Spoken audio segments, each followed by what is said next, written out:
एक जो उनमें समझदार था बोला, क्या मैंने तुमसे नहीं कहा था कि तुम तस्बीह क्यों नहीं करते? दूसरे कहने लगे कि हमारा परवरदिगार पाक है, बेशक हम ही कसूरवार थे।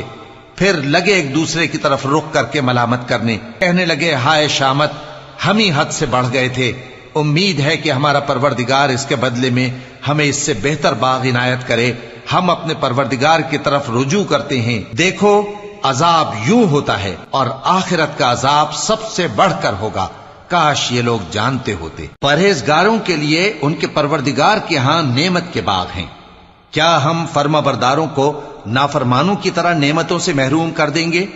तुम्हें क्या हो गया है? कैसी तजवीजें करते हो? क्या तुम्हारे पास कोई किताब है जिसमें यह बात पढ़ते हो कि जो चीज तुम पसंद करोगे वो तुमको जरूर मिलेगी? या तुमने हमसे कस्में ले रखी हैं जो कयामत के दिन तक चली जाएंगी कि जो कुछ तुम तय कर लोगे वो तुम्हारा होगा?